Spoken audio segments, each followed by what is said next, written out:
Hello everyone, welcome back to our channel benchmark study. आज हम discuss करेंगे RBI circular for the month of July. और इस lecture की जो पीडीएफ है आपको वो हमारे टेलीग्राम चैनल पर मिल जाएगी, जिसका लिंक आपको डिस्क्रिप्शन में दे दिया जाएगा। तो स्टार्ट करते हैं लेक्चर को और बढ़ते हैं अपनी फर्स्ट सर्कुलर की तरफ। तो सबसे पहला सर्कुलर है हमारा related to prepayment charges on loan directions. तो यहाँ पे आरबीआई ने क्या बोला है, जो बैंक्स हमारे क्या करते थे, जब भी कोई कस्टमर अगर लोन लेता है बैंक से, समझ लो 5 साल का लोन लिया और उसने उस लोन को 3 साल में बंद करवा दिया, ठीक है, 3 साल में रिपेमेंट कर दिया और उसको बंद करवा दिया, तो बैंक क्या करता था, उस पर पेनल्टी लगाता था। और पेनल्टी क्या बोल के लगाता था कि प्री पेमेंट चार्जेस है, मतलब आपने अपना लोन समय से पहले बंद करवा दिया, इसके लिए हम इस पे पेनल्टी लगा रहे हैं। तो आरबीआई ने यहाँ पे एक डायरेक्शंस निकाली हैं, जिसमें बोला गया है कि आप कुछ टाइप्स के लोन जो हैं उन पे प्री पेमेंट चार्जेस नहीं लोगे, उस पे प्री पेमेंट पेनल्टी नहीं लोगे, चाहे कस्टमर टाइम से पहले ही लोन बंद क्यों ना करवा रहा हो। तो अब ये कौन से लोन्स पे चार्जेस नहीं लगेंगे वही डिस्कस करेंगे हम यहाँ पे। तो देखो, जब आप बैंक में जाते हो लोन लेने, तो आपको लोन दो टाइप से मिलते हैं। एक होता है आपका फिक्स्ड रेट ऑफ इंटरेस्ट पे, और एक होता है आपका फ्लोटिंग रेट ऑफ इंटरेस्ट पे। अब फिक्स्ड रेट ऑफ इंटरेस्ट मतलब आपको बोलेंगे जी आप पर्सनल लोन ले रहे हो, आपको रेट ऑफ इंटरेस्ट लगाएंगे हम 10% का, और आपका लोन होगा 5 साल का। तो ये 5 साल आपके लोन पे रेट ऑफ इंटरेस्ट कितना लगेगा, 10% का ही लगेगा, ठीक है। अब यहाँ पे फ्लोटिंग रेट ऑफ इंटरेस्ट में क्या होता है, ये होता है आपका RLLR, मतलब रेपो लिंक्ड लैंडिंग रेट। ये रेपो के साथ लिंक्ड होता है। तो जैसे ही रेपो रेट इंक्रीज करेगा, आपके लोन पे जो इंटरेस्ट लगेगा, रेट ऑफ इंटरेस्ट, वो भी इंक्रीज कर जाएगा। जैसे ही रेपो डिक्रीज करेगा, आपके लोन पे जो रेट ऑफ इंटरेस्ट लगेगा वो डिक्रीज कर जाएगा, ठीक है। तो ये क्या होता है, आपका फ्लोटिंग होता है। ये टाइम के साथ आपका कम ज्यादा होता रहता है। जैसे आपका रेपो रेट इंक्रीज करेगा, आपका लोन पे रेट ऑफ इंटरेस्ट इंक्रीज हो जाएगा। जैसे रेपो डिक्रीज करेगा, आपके लोन पे रेपो रेट डिक्रीज हो जाएगा, ठीक है। तो यहाँ पे आरबीआई ने क्या बोला है, जो भी लोन्स आपके फ्लोटिंग रेट पे दिए गए हैं उन पे आप प्रीपेमेंट पेनल्टी नहीं लगाओगे। फिक्स्ड पे आप लगाओ, कोई बात नहीं, आपकी अपनी मर्जी है, फिक्स्ड पे आप लगा सकते हो। पर फ्लोटिंग रेट ऑफ इंटरेस्ट पे जो लोन दिए गए हैं उस पे आप पेनल्टी नहीं लगाओगे। पर यहाँ पे भी आगे कुछ क्राइटेरियास रखे हो गए हैं। ऐसा नहीं कि जो भी लोन फ्लोटिंग पे दिया है उस पे किसी पे भी नहीं लगेगी, किसी किसी पे लगेगी, किसी किसी पे नहीं लगेगी पेनल्टी। और अब यहाँ पे हम वही डिस्कस करेंगे कि कौन कौन से लोन्स हैं जिन पे पेनल्टी नहीं लगेगी।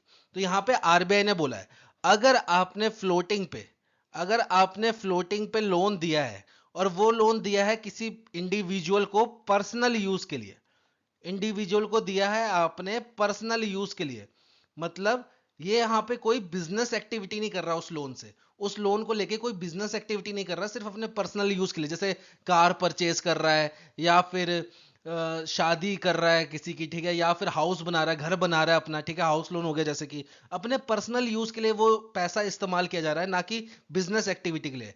तो उस सिनेरियो में क्या होगा, उस पर कोई पेनल्टी नहीं लगेगी, उस पे कोई पेनल्टी नहीं लगेगी।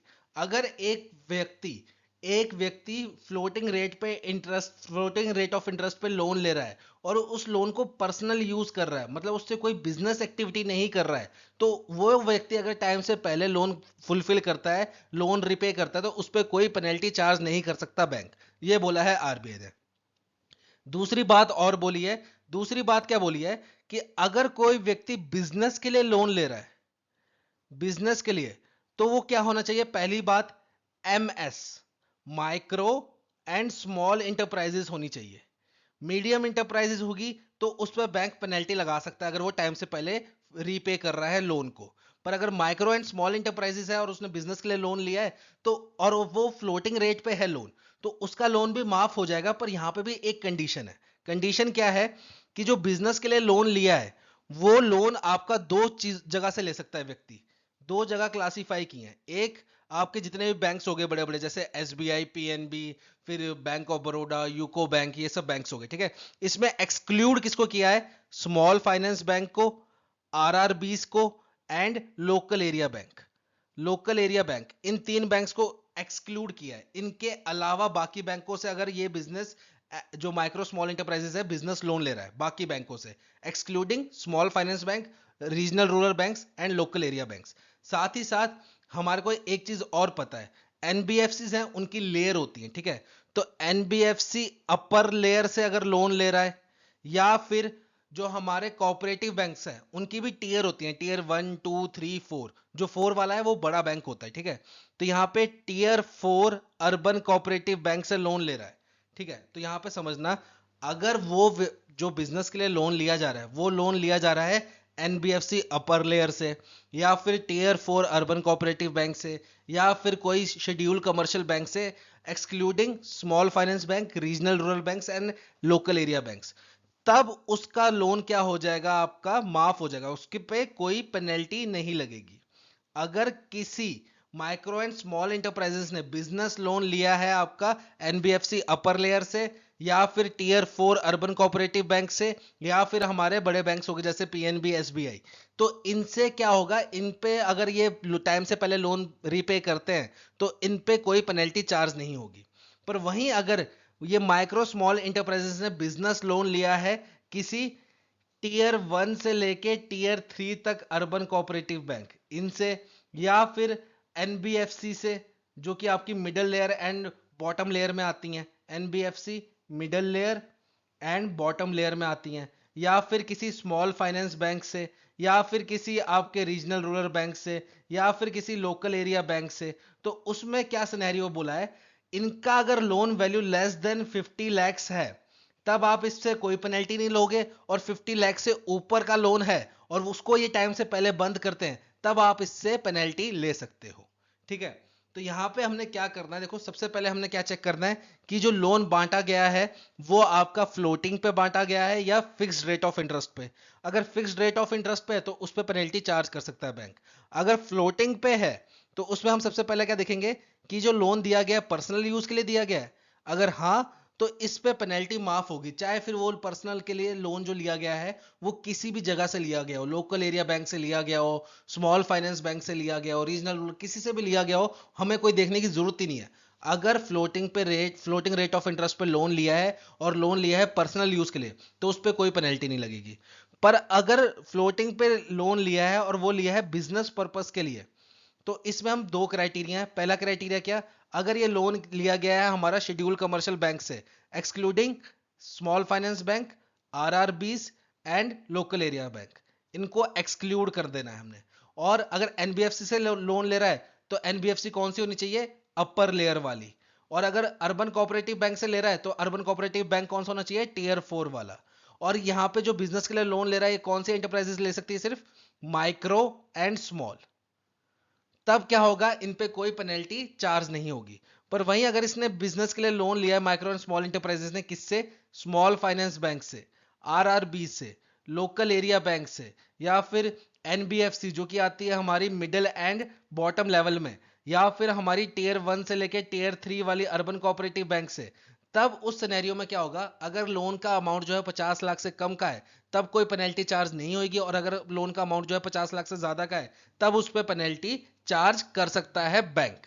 ठीक है, बढ़ते हैं नेक्स्ट न्यूज की तरफ। नेक्स्ट सर्कुलर है हमारा based on Basel 3 capital regulation के ऊपर। अब बेजल 3 नॉर्म्स किसके में डील करते हैं, हमारे सी ए आर बोल लो या फिर सी आर ए आर बोल लो, कैपिटल एडिक्वेसी रेशो या capital to risk weighted ratio. और ये होता क्या है, बैंक की कैपिटल, ठीक है, जो कि क्या क्या इंक्लूड होता है इसमें, tier 1 and tier 2 capital upon RWA. RWA क्या होता है, रिस्क वेटेड एसेट्स इनटू 100। और ये बैंक को एटलीस्ट कितना मेंटेन करना पड़ता है, 9%। अब यहां पे बात आती है हमारी आरडब्ल्यूए की। आरडब्ल्यूए कैसे कैलकुलेट होता है, risk weight into assets. Assets मतलब जो लोन प्रोवाइड किया है बैंक ने। अब यहां पे रिस्क वेट कैसे कैलकुलेट होगा, तो देखो आरबीआई खुद बताता है रिस्क वेट के बारे में। जैसे समझ लो अगर एक बैंक किसी कस्टमर को होम लोन दे रहा है तो होम लोन का रिस्क वेट कितना होगा वो आरबीआई पहले से बता देगा। अगर एक बैंक जो है वो किसी कस्टमर को गोल्ड लोन दे रहा है तो उस गोल्ड लोन पे रिस्क वेट कितना होगा आरबीआई बताएगा आपको। अगर एक बैंक जो है वो दूसरे बैंक को लोन दे रहा है, ठीक है, तो उस पे रिस्क वेट कितना होगा वो आरबीआई बताएगा। फिर अगर एक बैंक जो है वो किसी कस्टमर को पेंशन लोन दे रहा है या पर्सनल लोन दे रहा है या सैलरी पे लोन दे रहा है या कार लोन दे रहा है तो उस पे रिस्क वेट कितना होगा वो आरबीआई बताएगा। पर यहां पे दिक्कत कब आती है, जब बैंक किसी कंपनी को लोन देता है तो वहां पे आरबीआई नहीं बताता कि उस कंपनी पे लोन दिया है तो उस पे रिस्क वेट कितना होगा। क्यों, क्योंकि डिफरेंट कंपनीज डिफरेंट वैल्यू रखती हैं। मतलब जैसे समझ लो एक बैंक है हमारा बैंक ए, बैंक ए ये दो कंपनीज को लोन दे रहा है। एक है आपकी समझ लो टाटा, एक है आपकी टाटा मोटर्स, और एक है आपका समझ लो स्टार्टअप। तो देखो बैंक ए ने दो कंपनीज को लोन दिया है, एक टाटा मोटर्स को और एक स्टार्टअप को। ज्यादा रिस्क किस पे होगा? स्टार्टअप पे। क्यों? क्योंकि ये अभी शुरू हुआ है, कल को फेल भी हो सकता है। पर टाटा मोटर्स एक वेल एस्टेब्लिश कंपनी है, काफी टाइम से चलती आ रही है और इसकी फाइनेंशियल स्टेटमेंट्स भी काफी अच्छी हैं। तो ये एकदम से फेल कर जाए ऐसा होना बहुत इम्पॉसिबल है, ठीक है। पर वहीं स्टार्टअप क्या है, अभी स्टार्ट ही कर रहे हैं, चला तो चला, नहीं चला तो नहीं चला। तो बैंक एक लिए ज्यादा रिस्की कौन सा होगा? स्टार्टअप वाला लोन, ना कि टाटा मोटर्स को दिया हुआ लोन। तो यहां पे ये इसका रिस्क वेट कैसे कैलकुलेट होगा? इसका रिस्क वेट कैलकुलेट होता है कंपनी की रेटिंग से। जो कंपनी की रेटिंग होती है उससे डिपेंड करता है इसका रिस्क वेट। और ये कंपनी की रेटिंग कौन निकालता है हमारी? ये हमारी निकालती है रेटिंग एजेंसीज, जैसे कि फिच हो गई, मोडी हो गई, स्टैंडर्ड एंड पुअर्स हो गई। ये आपकी क्या है? Rating agencies. ये कंपनी की रेटिंग निकालती हैं। अब यहाँ पे आरबीआई ने क्या बोला है? वो कंपनीज जो कि रजिस्टर हो रखी हैं कहाँ पे? आईएफएससी में, इंटरनेशनल फाइनेंशियल सर्विस सेंटर। वो अपनी कंपनी की rating Fitch, Moody, Standard and Poor से तो निकलवा ही सकती हैं, साथ ही साथ MS Care Edge Global IFSC Limited company से भी अपनी कंपनी की रेटिंग निकलवा सकती हैं। जैसे समझो, एक कंपनी है हमारी एक्स वाई जेड, एक कंपनी है हमारी एक्स वाई जेड। अब ये गई एसबीआई के पास और इसने अपने आप को रजिस्टर कर रखा है आईएफएससी में, ठीक है। आईएफएससी गांधीनगर में इसने अपने आप को रजिस्टर कर रखा है। अब ये कंपनी एक्स वाई जेड गई एसबीआई के पास और एसबीआई को बोला हमें दीजिए भाई 100 करोड़ का लोन, 100 करोड़ का लोन दे दीजिए। तो एसबीआई ने क्या बोला? सबसे पहले आप अपनी कंपनी की रेटिंग बताओ। तो उसने बोला कि भाई हमने तो अपनी रेटिंग करवा नहीं रखी। तो कंपनी एक्स वाई जेड पहले Fitch, Moody, Standard and Poor से तो करवाई सकती थी, अब ये क्या करवा सकती है? अब MS Care Edge Global IFSC Limited से भी अपनी रेटिंग करवा सकती है। तो कंपनी एक्स वाई जेड गई MS Care Edge Global IFSC Limited के पास और बोला हमारी कंपनी की आप रेटिंग निकालो। तो एमएस केयर एज ने निकाली इस कंपनी की रेटिंग। एमएस केयर एज ने एक्स वाई जेड कंपनी की रेटिंग निकाली, समझ लो AA, AA रेटिंग निकाल दी। अब कंपनी एक्स वाई जेड जाएगी एसबीआई के पास, बोलेगी देखो हमने केयर एज ग्लोबल आईएफएससी से अपनी रेटिंग निकलवाई है जो कि आरबीआई ने बोला हुआ है। तो हमने इससे रेटिंग निकलवाई और हमारी रेटिंग आई AA। अब हमें दे दीजिए आप 100 करोड़ का लोन। तो एसबीआई जब 100 करोड़ का लोन देगा एक्स वाई जेड को, तो एसबीआई इस 100 करोड़ के लोन पे, ये इसका क्या है? एसेट है, इस पे आरडब्ल्यूए कैलकुलेट करेगा। तो आरडब्ल्यूए कैसे कैलकुलेट होगा? Risk weight into asset. तो रिस्क वेट कैसे कैलकुलेट होगा? AA पे रिस्क वेट कितना है? 30% का। AA पे रिस्क वेट है 30% का इनटू एसेट। एसेट कितना है? 100 करोड़ का लोन। तो यहां पे रिस्क वेट कितना आ गया आपका? रिस्क वेट आ गया आपका 30 करोड़ रुपीस। अब रिस्क वेट अगर 30 करोड़ है तो देखो बैंक को सीएआर कितनी मेंटेन करनी पड़ती है? एटलीस्ट 9% की। और सीएआर होता क्या है? Capital upon RWA. आरडब्ल्यूए आ गया हमारा 30 करोड़। तो हमारे को कैपिटल कितनी चाहिए होगी ताकि हमारा जो सीएआर है वो 9% रहे? 2.7 करोड़ रुपीस, ठीक है। तो यहां से एक चीज समझिएगा, अगर बैंक जिसकी रेटिंग जितनी कम होगी उसको लोन देगा, उतना ही बैंक को क्या करना पड़ेगा? कैपिटल ज्यादा मेंटेन करनी पड़ेगी। इसलिए बैंक क्या करता है?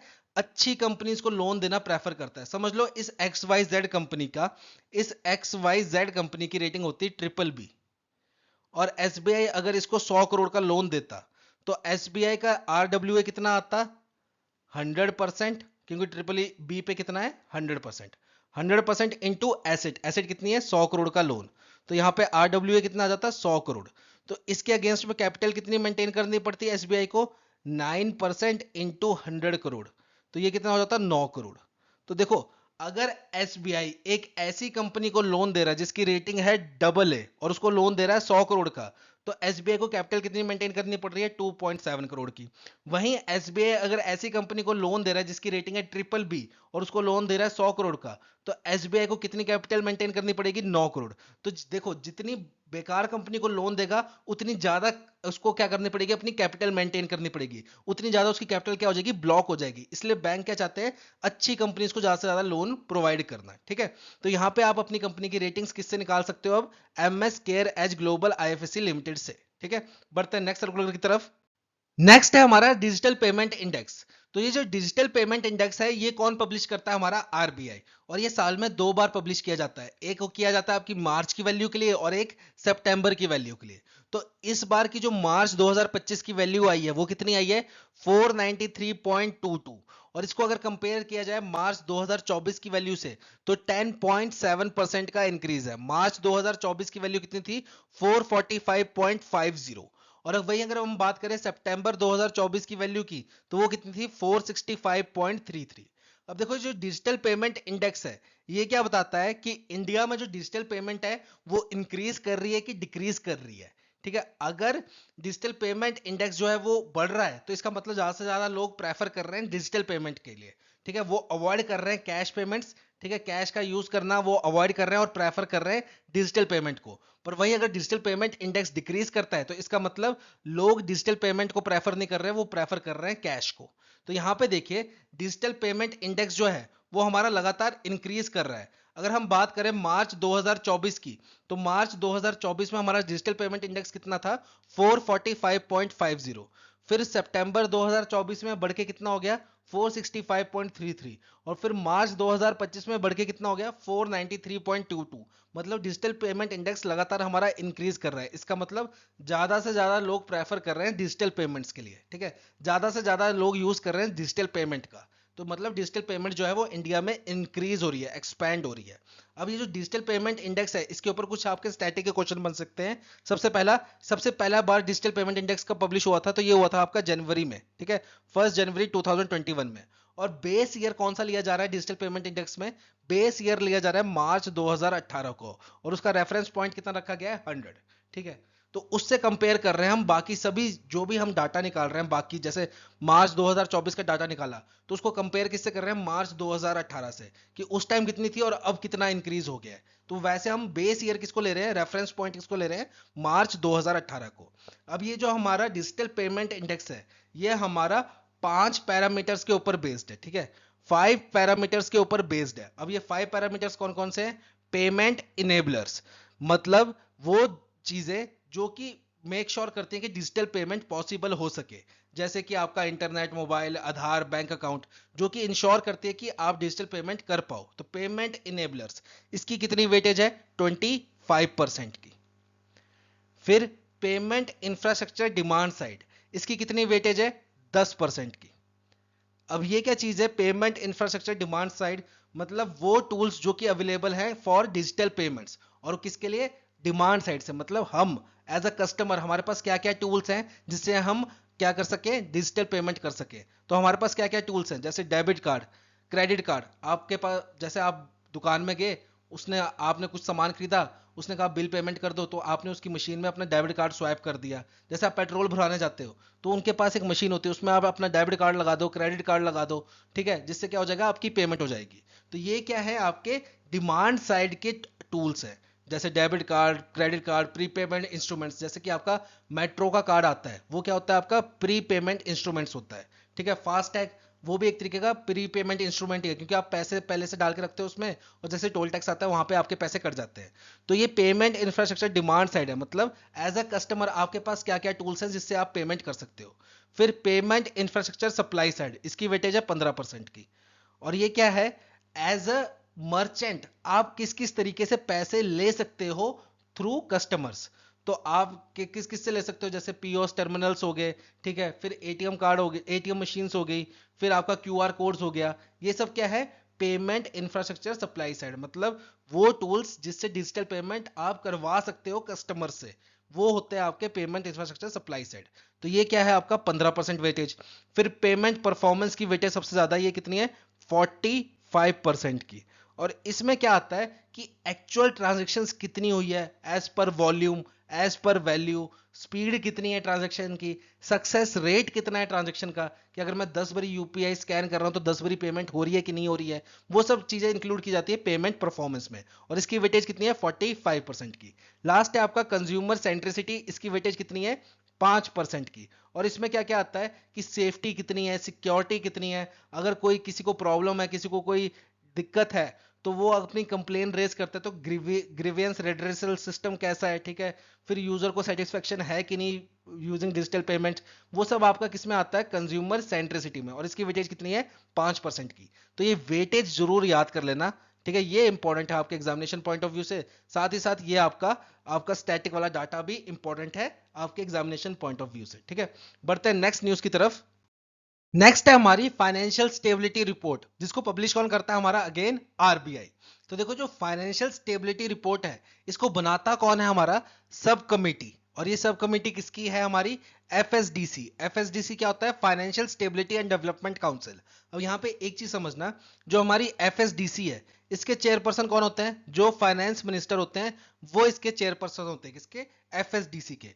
वहीं जो हमारी एफएसडीसी की सब कमेटी है उसके चेयरपर्सन कौन होते हैं, आरबीआई गवर्नर, ठीक है। तो ये दोनों का डिफरेंस समझ लेना, जो सब कमेटी होगी एफएसडीसी की उसके चेयरपर्सन कौन होंगे, आरबीआई गवर्नर, और एफएसडीसी के चेयरपर्सन कौन होंगे, जो फाइनेंस मिनिस्टर होंगे, ठीक है। तो यहाँ पे फाइनेंशियल स्टेबिलिटी रिपोर्ट ने क्या बोला है, इंडिया की जीडीपी 2025-26 के लिए कितनी रहने वाली है, 2025-26 के लिए इंडिया की जीडीपी रहने वाली है 6.5%। अब बाकी डाटा उन्होंने यहां पे दिया गया है ये एक ग्राफ से, तो यहीं पे हम समझ लेंगे। अगर हम बात करें मार्च 2025 की, तो टोटल एडवांसेस कितने थे बैंक्स के, 181.3 लाख करोड़ रुपीस के, 181.3 लाख करोड़ रुपीस के। वहीं ग्रॉस एनपीए की बात करें तो वो क्या था, अब तक का सबसे लोएस्ट था, और वो कितना था 2.3%। और वहीं अगर हम नेट एनपीए की बात करें तो वो कितना था 0.5%। अब ग्रॉस एनपीए और नेट एनपीए में फर्क क्या होता है, देखो ग्रॉस एनपीए होता है जितना भी आपका टोटल लोन जो है वो एनपीए हो गया है उसको हम क्या बोलते हैं, ग्रॉस एनपीए, ग्रॉस एनपीए। वहीं एनपीए को काउंटर करने के लिए बैंक्स क्या करते हैं, प्रोविजन मेंटेन करके रखते हैं कि कल को अगर हमारा लोन खराब हो गया तो उसको हम कंपनसेट कहां से करेंगे, इस प्रोविजनिंग से उसको कंपनसेट करेंगे।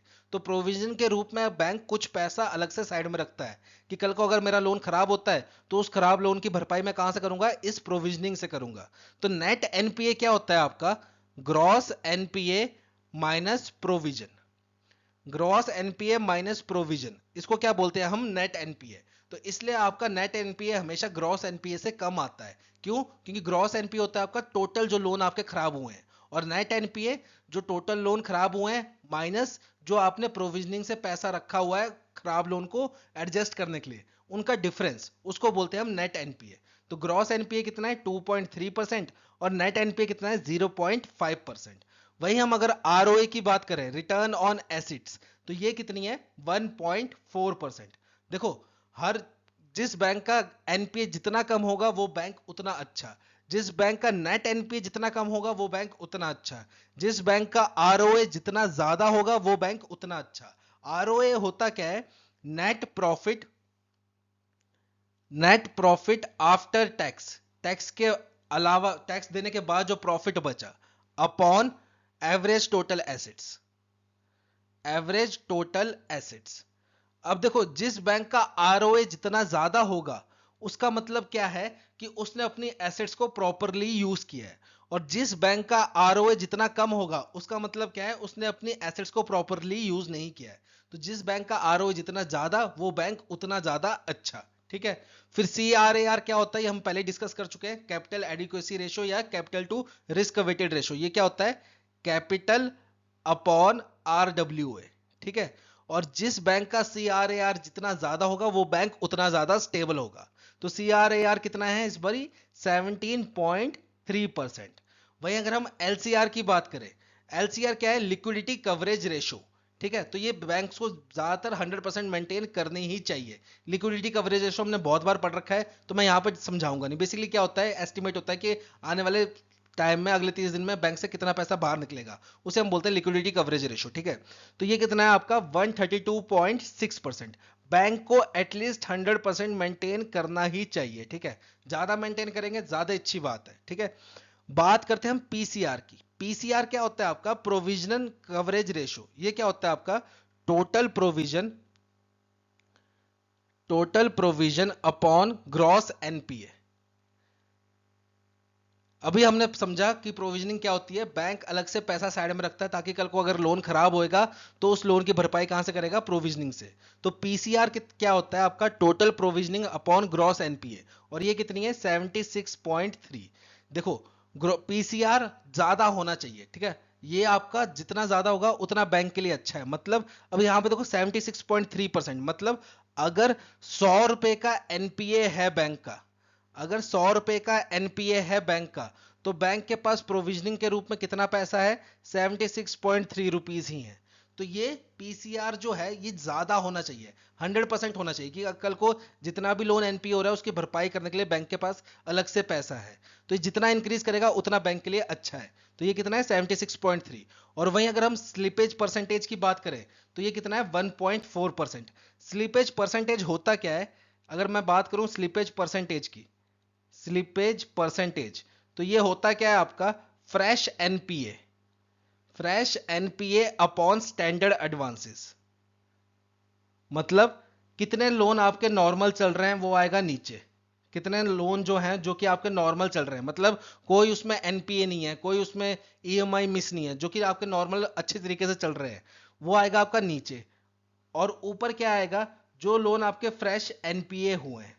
तो ये बैंक का क्या होना चाहिए, देखो इससे आपको पता चल रहा है ये बैंक का क्या होना चाहिए, कम होना चाहिए। जितना स्लिपेज परसेंटेज कम होगा उतना बैंक के लिए अच्छा है। तो ये स्लिपेज परसेंटेज कितना है 1.4%। तो ये लास्ट वाली वैल्यूज आपको सारी याद करनी है, ठीक है। साथ ही साथ सब कमेटी के हेड कौन होते हैं, आरबीआई के गवर्नर, और एफएसडीसी के हेड कौन होते हैं, फाइनेंस मिनिस्टर। और फाइनेंशियल स्टेबिलिटी रिपोर्ट ने क्या बोला है, इस बारी की जीडीपी कितनी रहने वाली है 2025 से 26 की, इंडिया की 6.5%, ठीक है। बढ़ते हैं नेक्स्ट न्यूज की तरफ। नेक्स्ट है हमारा इन्वेस्टमेंट इन एआईएफ डायरेक्शंस 2025।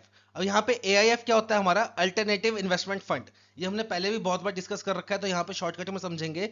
अल्टरनेटिव इन्वेस्टमेंट क्या होता है आपका, एक तरीके का पूल्ड फंड होता है, पूल्ड फंड। अब ये पूल्ड फंड क्या होता है आपका, इसमें क्या होता है बहुत सारे जो इन्वेस्टर्स हैं वो मिलके कुछ कुछ कंट्रीब्यूशन करते हैं अपने हिस्से की, और फिर उस सारे कंट्रीब्यूशन को एक कलेक्टिव फंड बनाया जाता है और उस फंड को इन्वेस्ट किया जाता है। जैसे कि आपके स्टार्टअप्स हो गए, अनलिस्टेड कंपनीज हो गई, या किसी कंपनी के डेट इंस्ट्रूमेंट्स परचेज करने हैं, उसमें उस फंड को इन्वेस्ट किया जाता है। अब यहाँ पे क्या है, बैंक भी ऐसे फंड्स में इन्वेस्ट करता है, एआईएफ फंड्स में बैंक्स, एनबीएफसीज या रेगुलेटेड एंटिटीज जो भी हैं वो इन्वेस्ट करती हैं इन फंड्स में।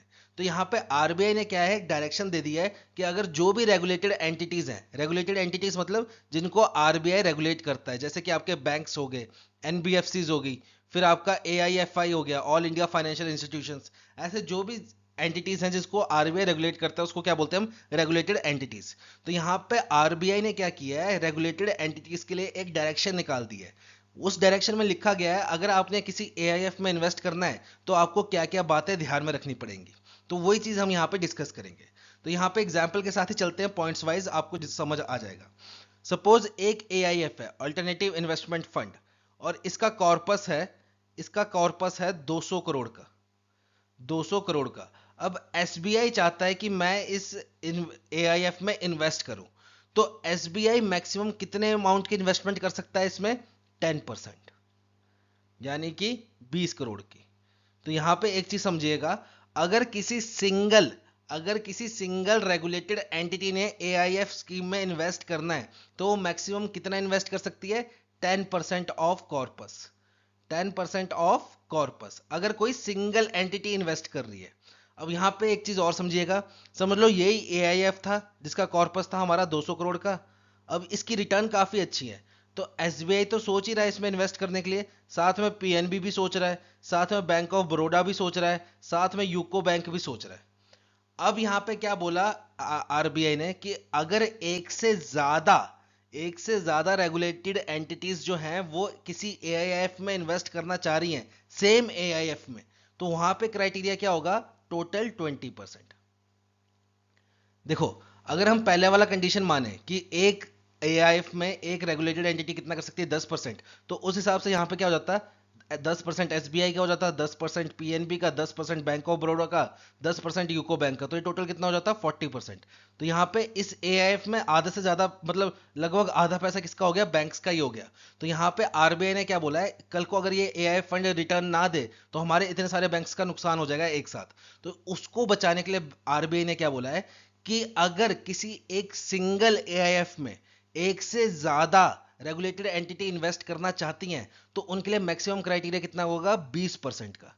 अब इस 20% में से एसबीआई कितना कर सकती है, वो इनके आपस की डिस्कशन होगी कि एसबीआई बोले कि मैं 6 कर लेता हूँ, पीएनबी बोलेगा मैं 4 कर लेता हूँ, बैंक ऑफ बड़ौदा बोलेगा मैं 5 कर लेता हूँ, यूको बोलेगा मैं 5% कर लेता हूँ। वो डिस्ट्रीब्यूट कैसे करना है ये आपस में बात कर लेंगे, पर सभी मिलके मैक्सिमम कितना इन्वेस्ट कर सकते हैं, जो भी हमारा एआईएफ का कॉर्पस है उसका 20%। यानी कि इस सिनेरियो में कितना होगा मैक्सिमम इन्वेस्टमेंट, तो यहाँ पे होगा 40 करोड़।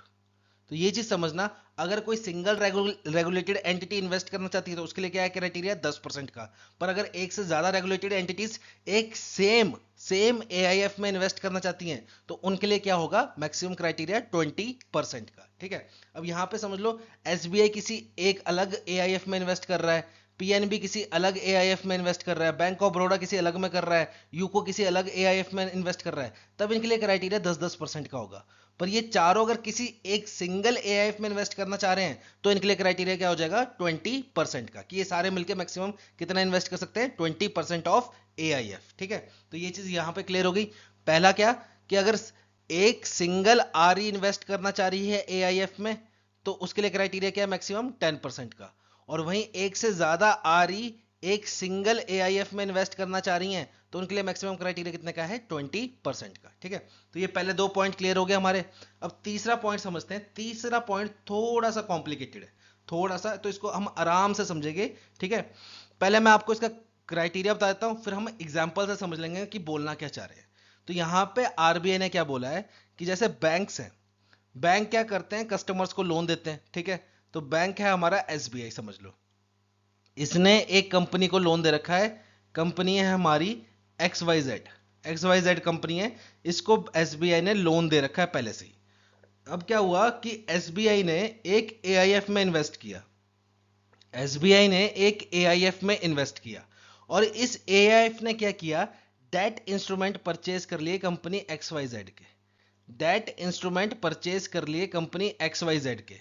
तो देखो, कल को कंपनी एक्स वाई जेड अगर फेल कर गई तो एसबीआई का डबल नुकसान हो जाएगा। क्यों, क्योंकि एक तो एसबीआई ने जो लोन दे रखा है directly company X Y Z को, वो खराब होगा। दूसरा, एसबीआई ने एआईएफ में इन्वेस्ट किया और एआईएफ ने क्या किया, उस पैसे को कंपनी एक्स वाई जेड में इन्वेस्ट कर दिया, तो यहां से भी एसबीआई को रिटर्न नहीं मिलेगी एआईएफ के रूप में, क्योंकि company X Y Z fail कर गई। तो जो एआईएफ ने कंपनी एक्स वाई जेड में पैसा डाला होगा वो भी बर्बाद गया, तो जो बैंक ने एआईएफ में पैसा डाला होगा तो वो भी बर्बाद गया। ठीक है, तो यहाँ पे बैंक का डबल नुकसान हो जाएगा, एक तो जो डायरेक्ट लोन दिया है और एक जो एआईएफ में पैसा डाला है। तो यहाँ पे आरबीआई ने क्या बोला, आरबीआई ने बोला है कि अगर अगर बैंक किसी एआईएफ में इन्वेस्ट कर रहा है, अगर बैंक किसी एआईएफ में इन्वेस्ट कर रहा है और वो एआईएफ ऐसी कंपनी में इन्वेस्ट करता है जिसको बैंक ने पहले से ही लोन दे रखा है, उस सिनेरियो में बैंक को क्या करना पड़ेगा, प्रोविजन बना के रखना पड़ेगा। प्रोविजन क्या होता है ये हमने पहले डिस्कस कर लिया, एक तरीके का अलग से फंड बना के रखता है बैंक, ताकि कल को अगर कोई लोन खराब हो जाए या कोई लॉस हो जाए तो उसको कंपनसेट कहां करेगा, उस प्रोविजन से पैसे निकाल के कंपनसेट कर लेगा। तो यहां पे आरबीआई ने क्या बोला है, अगर बैंक किसी एआईएफ में इन्वेस्ट करता है और वो एआईएफ ऐसी कंपनी में इन्वेस्ट करता है जिसको पहले से ही बैंक ने लोन दे रखा है, उस सिनेरियो में बैंक को क्या करना पड़ेगा, प्रोविजन बना के रखना पड़ेगा। पर यहां पे भी एक कैच है, कैच क्या है वो हम एग्जांपल से समझते हैं। ठीक है, यहां पे एग्जांपल से समझते हैं उस कैच को। तो यहां पे सपोज एक एआईएफ है जिसका कॉर्पस है अपना 100 करोड़ का। ठीक है, अब यहां पे एसबीआई ने क्या किया, इस एआईएफ में डाले 8 करोड़ रुपए। ठीक है, तो ये कितना परसेंट हो गया, 8%। 8% हो गया एएफ का। 8 एएफ है 100 करोड़ का, उसमें एसबीआई ने 8 करोड़ की कंट्रीब्यूशन दी, तो परसेंटेज कितनी होगी, 8% की। ठीक है, तो यहां पे सपोज एआईएफ ने क्या किया, हमारी कंपनी एक्स वाई जेड को लोन दिया 10 करोड़ का। ठीक है, मतलब कंपनी एक्स वाई जेड में इन्वेस्ट किया एआईएफ ने 10 करोड़ रुपए, और एसबीआई ने पहले से ही लोन दे रखा था कंपनी एक्स वाई जेड को। तो यहां पे आरबीआई क्या बोल रहा है कि अगर आप ऐसे एआईएफ में इन्वेस्ट कर रहे हो जो उस कंपनी में इन्वेस्ट करता है जिसमें बैंक ने पहले से ही लोन दे रखा है, तो बैंक को क्या करना पड़ेगा, प्रोविजन बनाना पड़ेगा। पर यहां पे कैच क्या है, बैंक की जो इन्वेस्टमेंट है एआईएफ में वो 5% से ज्यादा होनी चाहिए। ये कैच है यहां पे, कि बैंक की इन्वेस्टमेंट जो है उस एआईएफ में वो 5% से ज्यादा क्यों नहीं चाहिए। सपोज ये एआईएफ था, ये AIF था 100 करोड़ का, इसने कंपनी XYZ में इन्वेस्ट किया, कंपनी XYZ में, ठीक है, कितना भी 10 करोड़ रुपया इन्वेस्ट कर दिया। अब यहाँ पे क्या है, इसमें SBI ने इन्वेस्ट किया था इस AIF में 3 करोड़ रुपए, ठीक है, और SBI ने कंपनी XYZ को लोन भी दे रखा है। तो यहाँ पे देखो SBI की इस AIF में इन्वेस्टमेंट कितनी हुई, 3% की, 3% की इन्वेस्टमेंट हुई। तो इस सिनेरियो में SBI को कोई प्रोविजन बनाने की जरूरत नहीं है। प्रोविजन कब बनाएगा SBI, जब उसकी इन्वेस्टमेंट AIF में 5% से ज्यादा की होगी। उसी सिनेरियो में SBI जो है वो क्या करेगा, आपका प्रोविजन बना के रखेगा। अब यहां पे मैं दोबारा से क्लियर करता हूं इस पॉइंट को, हल्के से फिर समझना, ये थोड़ा सा टिपिकल पॉइंट है, ठीक है। इसके बाद एक पॉइंट और है, वो मैं सोच रहा हूं रहने दूं, फिर आपको ज्यादा कंफ्यूजन हो जाएगी कि प्रोविजन किस रेशो में बनाना है। उतना डीप में पूछेगा भी नहीं और समझने की जरूरत भी नहीं है, फिर आपको और कंफ्यूजन हो जाएगी थोड़ी सी, ठीक है। और बाकी अगर आपको समझना होगा तो मेरे को कमेंट सेक्शन में लिख देना, मैं एक अलग से लाइव सेशन लेकर समझा दूंगा आपको ये पूरा टॉपिक। तो यहाँ पे देखिए पहला कंडीशन क्या बोला आरबीआई ने बोला है कि एक बैंक, ठीक है, एसबीआई है, इसने दे रखा है लोन किसको, कंपनी को, एक कंपनी को, कंपनी XYZ। फिर एसबीआई ने कंट्रीब्यूशन कर रखी है AIF में, और ये जो AIF है ये दोबारा से इन्वेस्ट कर रहा है कंपनी XYZ में। तो इस सिनेरियो में एसबीआई को क्या करना पड़ेगा, प्रोविजन बना के रखना पड़ेगा। पर प्रोविजन कब बनाना है, अगर एसबीआई की जो इन्वेस्टमेंट है AIF में वो 5% से ज्यादा है, मोर देन 5%, ठीक है, ये कंडीशन है।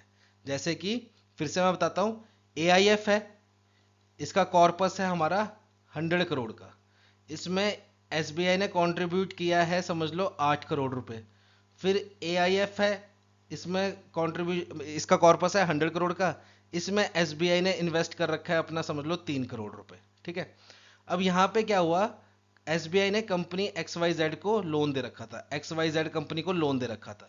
अब यहां पे क्या हुआ, AIF ने भी इस कंपनी में पैसा इन्वेस्ट कर दिया, ये वाले AIF ने भी इस कंपनी में पैसा इन्वेस्ट कर दिया। प्रोविजन कौन से केस में SBI बना कर रखेगा, प्रोविजन सिर्फ इस केस में SBI बना कर रखेगा। क्यों, क्योंकि इसमें SBI की कंट्रीब्यूशन कितनी है, 100 करोड़ में 8 करोड़ SBI ने डाला, मतलब 8% की कंट्रीब्यूशन है। और वही यहां पे 100 करोड़ में 3 करोड़ रुपया SBI ने डाला, तो यहां पे SBI की कंट्रीब्यूशन कितनी है, 3% की। तो अगर जब रेगुलेटेड एंटिटी की कंट्रीब्यूशन 5% से ज्यादा है और वो AIF उसी कंपनी में इन्वेस्ट कर रहा है जिसमें उस रेगुलेटेड एंटिटी ने लोन दे रखा है, उस सिनेरियो में सिर्फ रेगुलेटेड एंटिटी को प्रोविजन बनाना है। अगर उसकी कंट्रीब्यूशन 5% से कम है और AIF उसी कंपनी में इन्वेस्ट कर रहा है जिसमें रेगुलेटेड एंटिटी ने लोन दे रखा है, उस सिनेरियो में रेगुलेटेड एंटिटी को प्रोविजन बनाने की कोई जरूरत नहीं है, ठीक है। तो ये था हमारा पॉइंट 3, ये चीज इंपॉर्टेंट थी, ठीक है।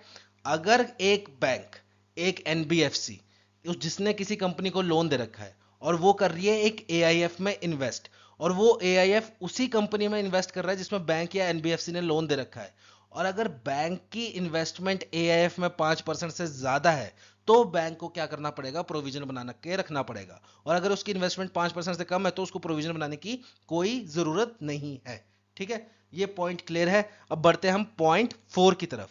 ये थोड़ा इजी है, ठीक है, इतना कॉम्प्लिकेटेड नहीं है। इसमें क्या बोला गया है, इसमें बोला गया, देखो जो हमारा ये AIF है ना, इसमें एक बात और होती है, जो हमारा अल्टरनेटिव इन्वेस्टमेंट फंड है, इसमें आप इन्वेस्टर के रूप में जब इन्वेस्ट करते हो तो आपकी दो कैटेगरी होती है, दो कैटेगरी होती है। एक होती है आपकी, एक आपको कैटेगराइज किया जाता है एज अ सीनियर यूनिट, और एक आपको कैटेगराइज किया जाता है as a subordinate unit, subordinate unit. अब सीनियर यूनिट और सबऑर्डिनेट यूनिट का मतलब क्या है, जैसे AIF का कल को पैसा आएगा तो सबसे पहले पैसा रिटर्न किसको किया जाएगा, जो सीनियर यूनिट इन्वेस्टर्स होंगे, जो सीनियर यूनिट इन्वेस्टर्स होंगे इनकी रीपेमेंट सबसे पहले की जाएगी। फिर लास्ट में रीपेमेंट किसको की जाएगी, सब ऑर्डिनेट यूनिट इन्वेस्टर्स को, सब ऑर्डिनेट यूनिट इन्वेस्टर्स को रीपेमेंट लास्ट में की जाएगी।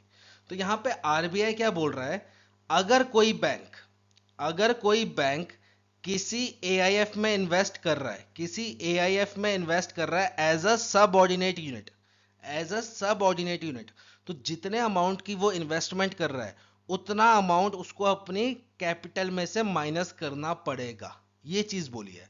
और कैपिटल हमारी दो टाइप की होती है, एक होती है हमारी टियर 1 कैपिटल, एक होती है हमारी टीयर 2 कैपिटल। तो यहाँ से टीयर 1 में से कितना माइनस किया जाएगा, टीयर 2 में से कितना माइनस किया जाएगा, जैसे टीयर 1 टीयर 2 की रेशो होगी उस हिसाब से। मतलब ये एग्जांपल से बताता हूं मैं, मतलब इसका मतलब क्या हुआ आपका, देखो इसका मतलब हुआ, मैं एग्जांपल से बताता हूं आपको, कि सपोज हमारा एक बैंक है जिसकी टोटल कैपिटल है 1000 करोड़, जिसमें से टीयर 1 कैपिटल है हमारी 600 करोड़ और टीयर 2 कैपिटल है हमारी 400 करोड़। ठीक है, यानी कि 3:2, 3:2। अब यहाँ पे क्या हुआ, इस बैंक ने क्या किया, एक एआईएफ में इन्वेस्ट किया 50 करोड़ रुपए, एक एआईएफ में इन्वेस्ट किया इस बैंक ने 50 करोड़ रुपए एज अ सबऑर्डिनेट यूनिट। तो इसको अभी ये 50 करोड़ अपनी टीयर 1 टीयर 2 में से माइनस करने पड़ेंगे। अब टीयर 1 में से कितना माइनस करे, टीयर 2 में से कितना माइनस करे, तो देखो यहाँ पे टीयर 1 टीयर 2 की रेशो कितनी है, 3:2। तो वैसे यहाँ पे 3:2 निकाल लो। 3:2 कितना होगा, 30 करोड़ और 20 करोड़। ठीक है, तो 30 करोड़ आपका टीयर 1 में से माइनस हो जाएगा, 20 करोड़ आपका टीयर 2 में से माइनस हो जाएगा। तो अब बैंक की टीयर 1 कैपिटल कितनी हो जाएगी, 570 करोड़, और टीयर 2 कैपिटल कितनी हो जाएगी आपकी 380 करोड़ रुपए। तो ये चीज है, अगर कोई बैंक इन्वेस्ट कर रहा है एआईएफ में एज अ सबऑर्डिनेट यूनिट, तो उसको अपनी इन्वेस्टमेंट जो है उतना अमाउंट उसको अपनी कैपिटल में से माइनस करना पड़ेगा। और कैपिटल दो टाइप की होती है, टीयर 1 कैपिटल, टीयर 2 कैपिटल। तो वो किस रेशो में माइनस करेगा, जिस रेशो में आपकी टीयर 1 टीयर 2 कैपिटल है उसी रेशो में उसमें से अपनी इन्वेस्टमेंट को माइनस कर देगा। तो ये है आपका इन्वेस्टमेंट इन एआईएफ डायरेक्शंस। ठीक है, इस पे हम प्रैक्टिस करेंगे, अभी हम जब आरबीआई वाली सीरीज लाएंगे आपकी 150 एमसीक्यूज की, उसमें हम इस पे प्रैक्टिस कर लेंगे, टेंशन मत लीजिएगा। ठीक है, बढ़ते हैं नेक्स्ट सर्कुलर की तरफ। नेक्स्ट है हमारा आरबीआई फाइनेंशियल इंक्लूजन इंडेक्स, जिसे हम क्या बोलते हैं शॉर्टकट में, एफआई इंडेक्स। बेसिकली ये क्या शो करता है कि इंडिया में कितने लोग ऐसे हैं जो कि डायरेक्टली बैंक के साथ अटैच्ड हैं एंड बैंकिंग फैसिलिटीज को यूज कर रहे हैं। तो जिस दिन हमारा एफआई इंडेक्स आ गया 100, उस दिन मतलब क्या होगा कि इंडिया का हर एक व्यक्ति, सिंगल व्यक्ति बैंक के साथ अटैच है और बैंकिंग फैसिलिटीज का यूज कर रहा है। पर इस बार हमारा एफआई इंडेक्स आया कितना है, 67। तो मतलब 100 में से 67 लोग ऐसे हैं जो कि बैंक के साथ डायरेक्टली अटैच्ड है एंड बैंकिंग फैसिलिटीज का यूज कर रहे हैं। तो ये डाटा है हमारा मार्च 2025 का, ये कितना है, 67। इसको कंपेयर किया जाए पिछले साल मार्च 2024 से, तो हमारा जो फाइनेंशियल इंक्लूजन है वो क्या हुआ है, इंक्रीज हुआ है।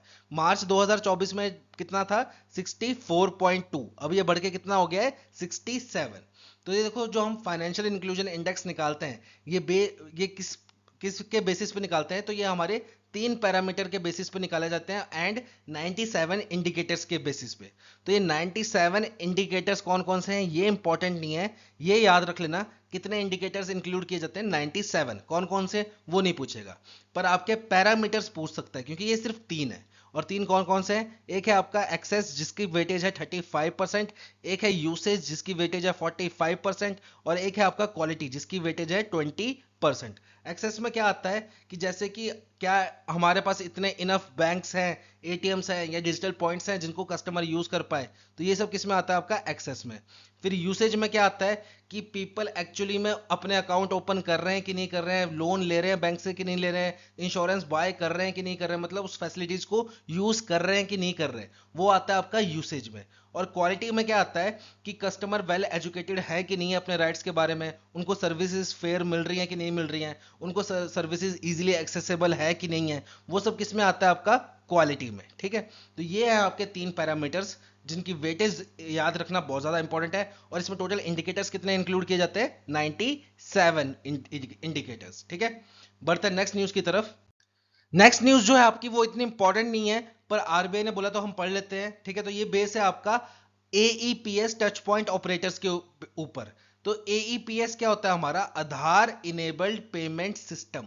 बेसिकली आप आधार का यूज करके अपने बैंक अकाउंट से पैसे निकाल सकते हो और पैसे जमा भी करा सकते हो। और ये टच पॉइंट ऑपरेटर्स क्या होते हैं, बेस्ट एग्जांपल है जैसे आपका सीएसपी होता है, आपने लोक मित्र केंद्र देखे होंगे। वो क्या करते हैं, आपको बैंकिंग फैसिलिटी प्रोवाइड करवा देते हैं छोटी मोटी। ठीक है, छोटे अमाउंट की आपकी ट्रांजेक्शन्स अपने लोक मित्र केंद्र में करवा देते हैं, आपको बैंक जाने की जरूरत नहीं है। उधर क्या होता है, आप अपने बैंक अकाउंट की डिटेल दीजिए, आधार नंबर दीजिए, अंगूठा लगाइए, और वो आपका अंगूठा बायोमेट्रिक बेस्ड होगा। और अगर आपका अंगूठा मैच कर रहा है तो वो क्या करेगा, आपके अकाउंट से पैसे विड्रॉ करके आपको दे देगा, ठीक है। और वैसे ही आप अपने अकाउंट में पैसे जमा भी करवा सकते हैं वहां पे लोक मित्र केंद्र में।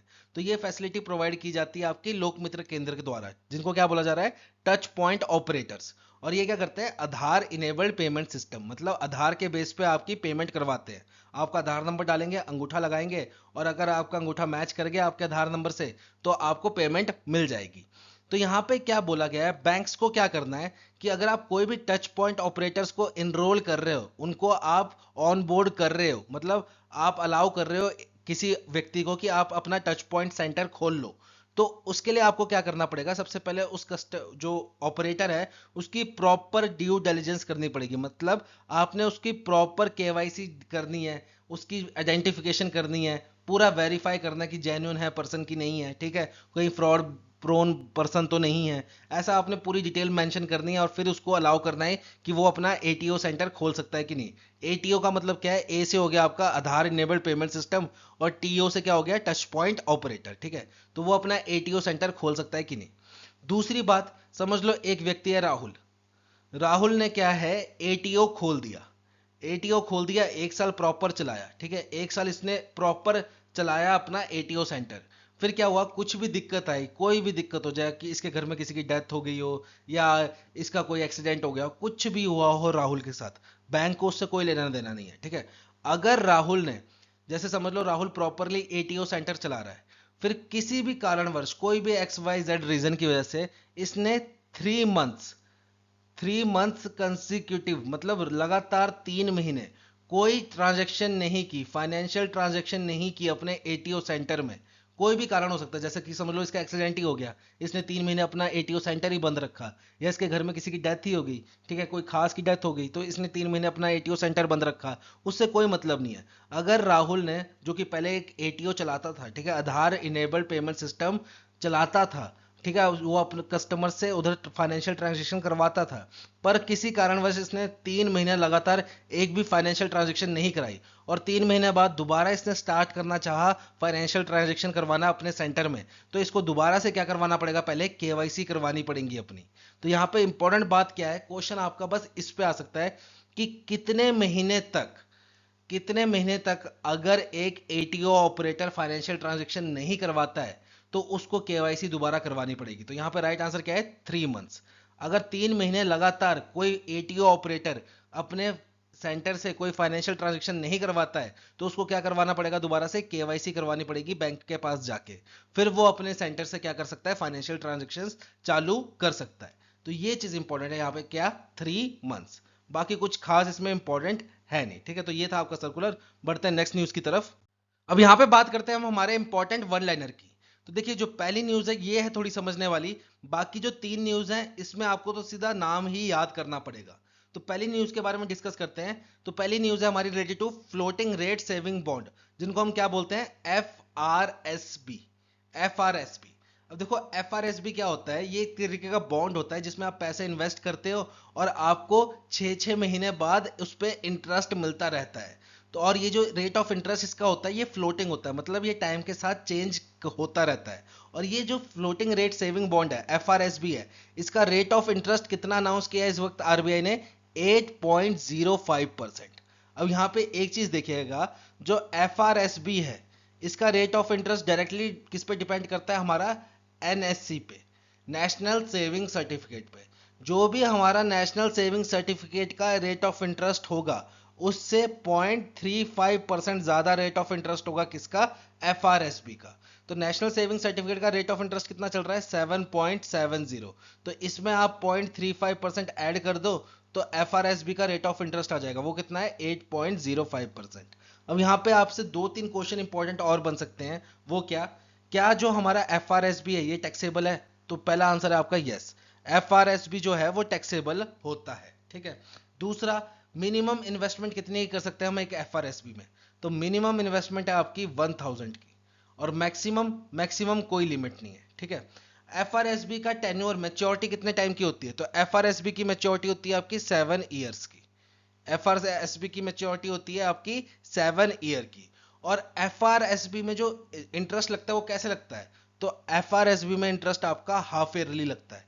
हाफ ईयरली आपका इंटरेस्ट लगता है, और आपको इंटरेस्ट आपको दो बारी क्रेडिट होता है। एक होता है आपका 1 जुलाई को, और एक होता है आपको 1 जनवरी को।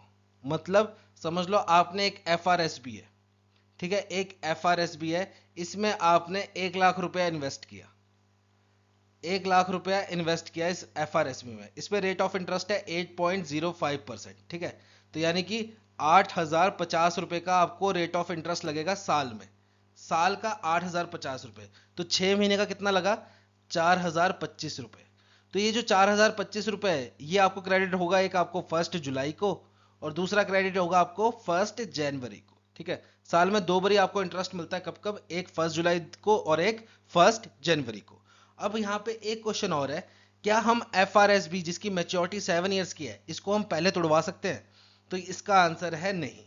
पर यहाँ पे सीनियर सिटीजन्स के लिए ये फैसिलिटी प्रोवाइड की गई है कि अगर आप सीनियर सिटीजन हो, सीनियर सिटीजन हो, तो आप इसको प्री मेच्योर विड्रॉ कर सकते हो, मतलब 7 साल से पहले तोड़वा सकते हो। और वहां पे भी एज क्राइटेरिया है, अगर आप सीनियर सिटीजन हो और आपकी एज है 80 ईयर्स एंड अबव, तो आप 4 साल बाद, 4 ईयर्स के बाद एक FRSB को तोड़वा सकते हो। वहीं अगर आपकी एज है 70 to 80, तो आप 5 साल बाद FRSB को तोड़वा सकते हो। और अगर आपकी एज 60 एंड 70 के बीच में है, तो आप 6 साल बाद एक FRSB को तोड़वा सकते हो, ठीक है। तो ये था हमारा फ्लोटिंग रेट सेविंग बॉन्ड। अब बात करते हैं हम सेकंड न्यूज की।